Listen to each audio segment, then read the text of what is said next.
Hey, what's happening, you guys? I just watched a podcast by, excuse me. Hey, follow, subscribe, Treeline Podcast. Tell your friends about it so we can all follow, subscribe together. That way we're all in the fucking tree line together. Check it out, man. If you ain't in the tree line, motherfucker, get there. All right.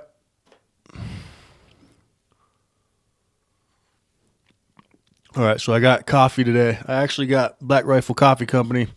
I got a couple bags around here, but I have a different flavor. I'll show you guys some other time, but it's in the other room. Anyways, so Patrick Bet David. I'm not sure if you guys are aware who Patrick Bet David is. He's like a CEO, really famous guy. He owns Valuetainment, I believe, is one of his companies. It's a multimedia company. And this guy is, I believe he's Assyrian or something originally, but he's an American. He's been in the United States for a long time, and he's actually spent, I think, 2.5 years in the Army. He was airborne cat, so he was an airborne infantry cat, and then when he got out, he went ahead and started, being an entrepreneur type stuff. I'll put a picture of him or something so you can see who I'm talking about. But he had a recent interview he did with Michael Flynn, General Michael Flynn, 3-star General Michael Flynn, Army. He spent 32 or 35 years, something like that, in the Army.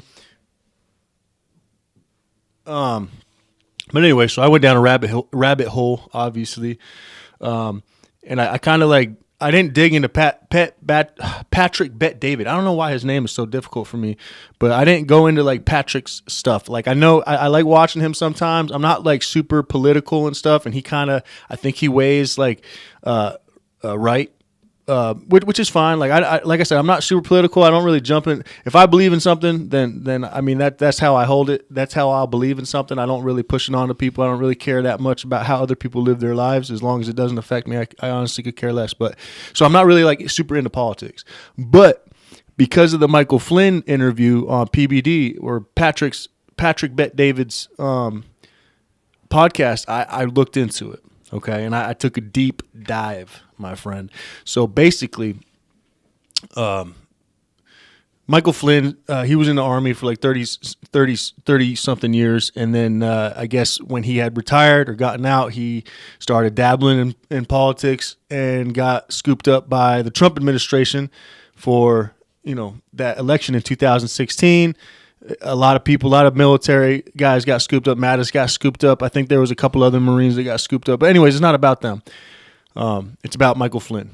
Michael Flynn was part of the cabinet now. Some kind of intelligence billet, some high echelon intelligence billet. Now, mind you, I'm not, like I said, I did a deep dive. I'm going to give you my opinion on it. I'm not a professional journalist, but I did do a deep dive, and I read a bunch of different articles on Washington Post today, specifically about this situation. So, like I said, I'm not a professional, I'm not a journalist, but all the information I'm going through or I'm going to be giving you today is all from the Washington Post. Okay, so it's all legitimate, printed from the Washington Post. All the way back in 2016, I read an article by the Washington Post about what they first initially thought was going on with the whole Russia and Trump administration or Trump campaign collusion to win the election in 2016. Anyways, so the reason why, as we all know, the reason why they were, I guess, persecuted so harshly was, and whether you want to like it or not, whether you want to believe it or not, is because Hillary Clinton's emails were leaked, WikiLeaked her emails. I went through a lot of I guess there was 30,000 emails. I don't know. There's a lot. I didn't go through them all, obviously, but I went through some of the ones that were deemed some of the more serious ones. And it's really just honestly, the only thing it really attacked her on, which I don't know how many criminal charges you could have pulled through some of the emails I read. I only read the top 20 worst ones, considered worst ones. So there might be some I missed, but But I just kind of went looking through to see if there's anything that really stood out. And it just kind of like, she's just a shitty person. Like, I just go through the emails. Like, I don't think she committed a crime specifically caught in the emails that I read, but it does seem like that she's just a bad person. She's not a good person. She's not the kind of person you'd associate yourself on a regular basis. At least I wouldn't. So I guess reading through the emails, I got a taste of her kind of personality, and she's just kind of a shady person. But she's a politician, man. I mean, they're all shady people. They're all fucking shady people. Regardless, let's move forward. So Hillary Clinton's emails get leaked by WikiLeaks, and now they're supposedly now written by the fucking Washington Post a couple years later. Now, I read one from 2016 and then around 2020 and then the most recent one in 2023. Now, supposedly, according to the Washington Post, the information that came up about potential Trump and Russia collusion, Trump campaign and Russia collusion, that information began with the Hillary campaign, with the Clinton campaign. They came up with accusations saying that it must be Trump colluding with Russians or his advisors colluding with Russia to better their chances of getting in office and lessen Hillary's chances of getting in office. So the way they saw it, I guess, was Trump administration colluding with Russia to take the presidency in 2016. So Hillary's campaign brought that up, triggering an investigation. Now, the reason why an investigation was triggered, like any investigation, is something's got to be illegal, right? You talking to your friend in Russia about how much you don't like Hillary Clinton, whether you like to believe it or not, that's not illegal. You can call your friends in Russia and tell them you don't like Hillary Clinton. I don't think that's the case here. Now, what was passed by the Obama administration right before he got out of office, now I'm talking about, this was like December 2015 or something. Like, this dude was out the door. Like, he's headed out. He already did 8 years. There's no chance of him sticking around. So obviously, whatever, it's not obvious unless he's really in love with the American people, which we all like to believe that anyways. But typically legislations, if you're going to put legislation in right before you walk out of office, you're not doing it for you, my friend. You're doing it for your political party. You know what I'm saying? Obviously. So I guess the verbiage in this thing he passed right before he got out, which was, I have it pulled up here. Yeah. Oh, yeah. So Obama put sanctions on Russia, right? They put sanctions on Russia because they're, again, rumors, basically rumors, dude. And these sanctions that were put on Russia, I guess, means and makes sure that whoever runs for president or for whatever reason, you cannot contact Russia for help, I guess. I didn't read the whole act or whatever he put into place, but these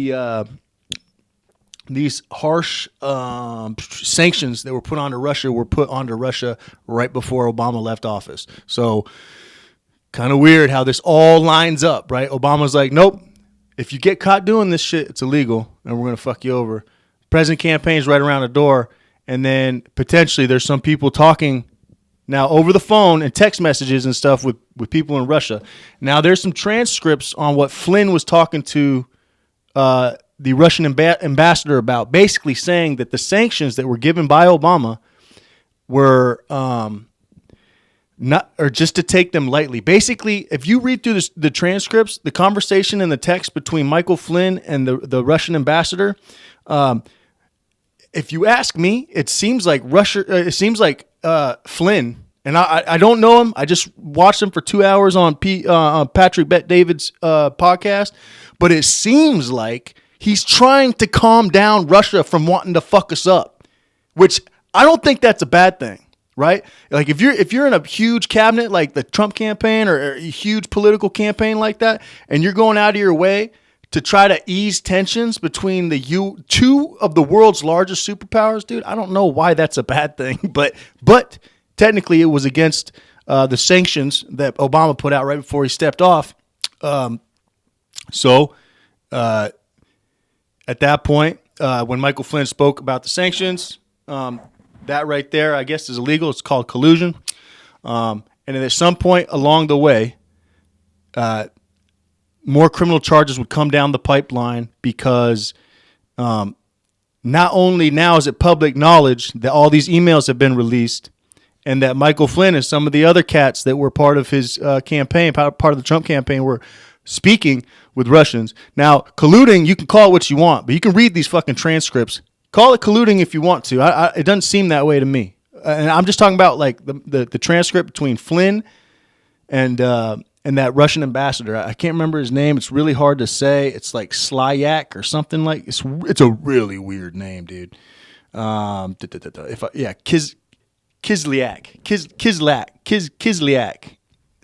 Kislyak. This was the Russian ambassador at the time, in which Michael Flynn was texting about, basically saying, don't take the sanctions as a threat. Although they were harsh, supposedly. I mean, I don't remember exactly all the details of the sanctions, but I do remember Obama coming out with sanctions, and I do remember it being all over the news. Like, they were punishing Russia.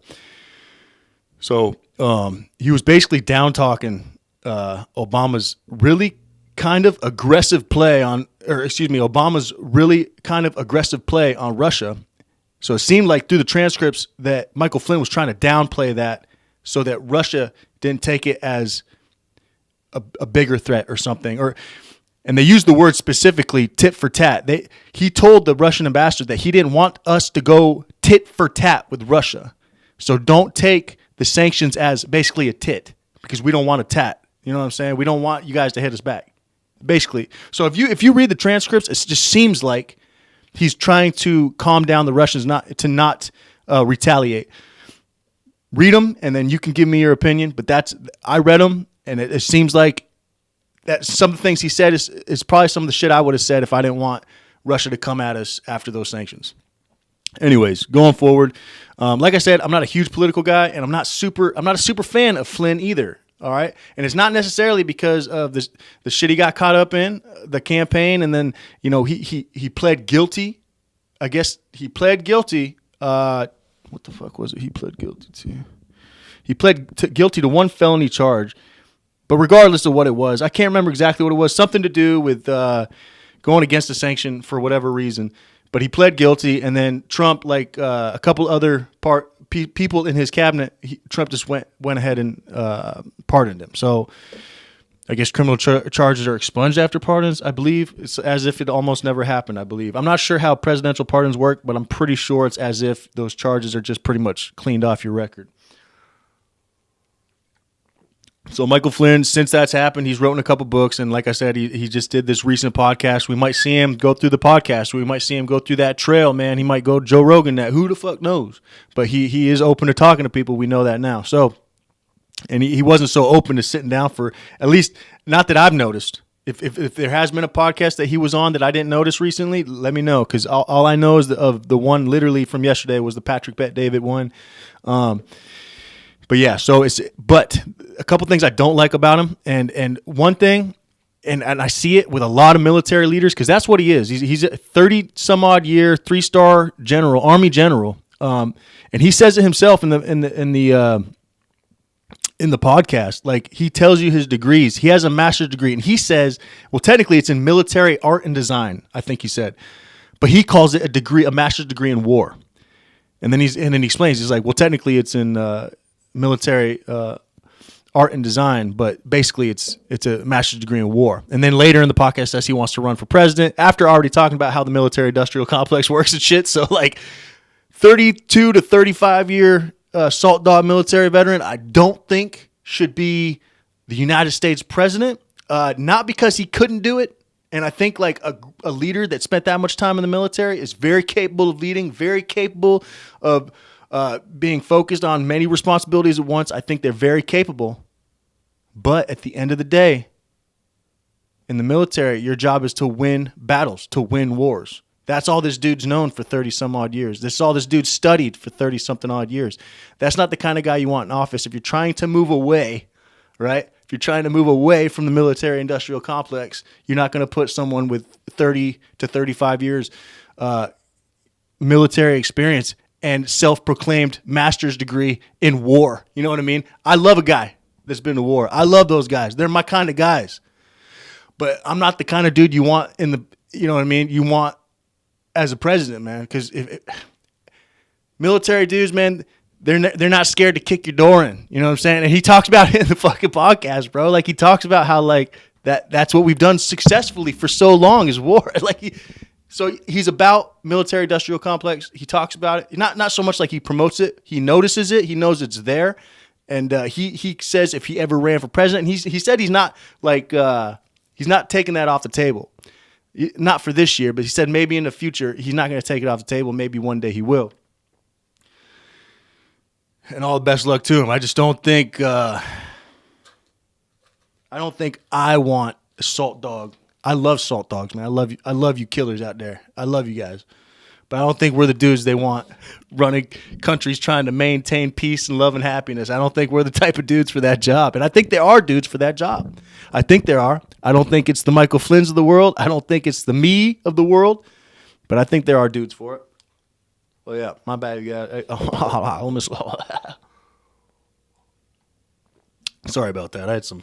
I had some lion's mane I just dropped in my mouth and swallowed with my Black Rifle Coffee Company coffee in my Marine Corps coffee cup. So super excited. Yeah, lion's mane, 4,200 milligrams by Horbach. All right. No.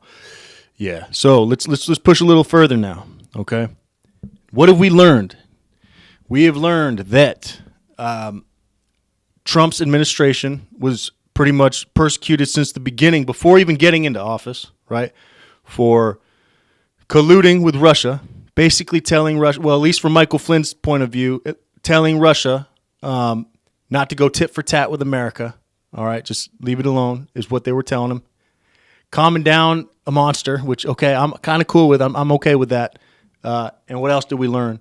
We learned that President Trump. Oh, yeah. Now, listen to this. I also read in the article. Now, is it illegal? Yeah, I guess it's illegal to try to win an election colluding with another country. That's illegal. Okay. Did collusion happen? Up until this point, I don't think it did. All right. But then Trump came out publicly. Now Trump says fucking everything. Dude, we all remember Trump on Twitter, man. The dude wouldn't stop tweeting. The dude loves to talk. All right. So, I mean, is everything that comes out of his mouth to be taken seriously? I don't know, man. I got grandparents. Well, I know older people, man, that love to talk. To everything that comes out of their mouth, do I take seriously? Not necessarily. You know what I'm saying? But I'm not saying that he's just an old guy. But I'm saying I think a lot of times he talks, yeah, we should take him seriously. But a lot of other times when he says things like, for example, back in 2016 or 2017, when they were taking some of these charges, he came out saying, hey, if Russia's got these emails, go ahead, come out with them. I don't care. Do it. Basically, him saying that on live television was put in the investigation, saying that he had basically motivated Russian hackers to go in and get these emails and leak them. I mean, if you have access to cable television and you saw him saying it that day, or if you had access to YouTube and you could just replay it, everybody had access to him saying that. Does that mean he colluded with the whole world to win the election? I mean, come on, man. You know what I'm saying? I don't know. Very interesting how that played out, man. And I guess I never really looked at it like, and I don't think anybody really did, man. All you see is a lot of like Trump lovers and a lot of Trump haters, man. And they're always saying like, oh, this, like, I can't believe this happened to Michael Flynn, or I can't believe that Trump was treated this way. Or and then you got like the Trump haters that are like, yeah, man, fuck Trump. He's a piece of shit, and all that shit. Well, dude, like, let's be real. Let's be real, man. Let's be real. If you hate Trump, okay, what's the alternative? All right. And if you say Biden is the alternative, then if you're not happy with your life now, don't expect that to change. Okay. But if you think the alternative would have been Hillary Clinton, now remember, go check out these emails yourself, man. And you tell me who's got the better personality, her or Trump. She talks a lot of shit too. She ain't very she don't have like, oh my God, dude, here we go. I didn't want to get into politics, man. Look, I'm not, like I said, I don't want to take one side or the other. So I guess I'm not going to talk a lot of shit. But what I am going to say is that Hillary's campaign is just as shady or more so than Trump's was in 2016. And I just kind of dug deep into that today, and it's just blatant. At first, all the articles you find at first from 2016 time frame is going to be how Trump's campaign has been colluding, and we have proof, This guy's getting charges against it. This guy's getting charges against it. And then now the more time that goes by, the more you see like, okay, there wasn't really direct collusion. There was text messages from Flynn saying, hey, man, let's not go tit for tat. Chill out. Basically telling him to chill out. Don't worry too much about these sanctions. Don't retaliate, basically. So I don't know if you can call that collusion. You know what I'm saying? The only real collusion that you can kind of see, well, there was a Mueller report or something that I read a little bit about, and I guess some other guys had said that they were part of the campaign and they had colluded with Russia. But those things that were said, I guess either they had a hard time proving it or there's nothing really to back it. One dude I think had gotten like 7 years in prison from getting charged. I can't remember this dude's name, man. But like I said, this was really just supposed to be talking about Flynn and the Trump and Hillary campaign in 2016. But one of the dudes that supposedly colluded on the Trump campaign got like 7 years. Again, got pardoned by Trump. So a lot of the guys that did end up catching flack, catching charges, got pardoned. And then, so I don't know, man. I don't know. I think it's interesting that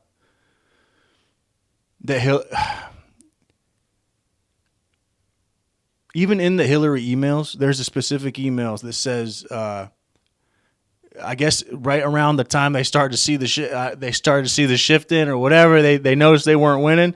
There's an email literally from Hillary saying, hey, let's just say that the Russians did it so that they can get in trouble or some shit. Justice Department collusion. Clinton was fed a question. Private Catholic ring China convert Syria. Clintons won't forget. Yeah. All right. Either way, I'm not gonna. Either way, I'm just saying it just seemed a lot like Hillary Clinton, her campaign, her administration pushed a lot of the narrative of the Russia-Trump collusion. That was, I mean, looking back now to 2016, if you look at some of these articles and you listen to that podcast that just came out today or yesterday, whatever it was, with Patrick Bet-David and Michael Flynn, then you're going to see that it was a narrative. It was just a narrative. I mean,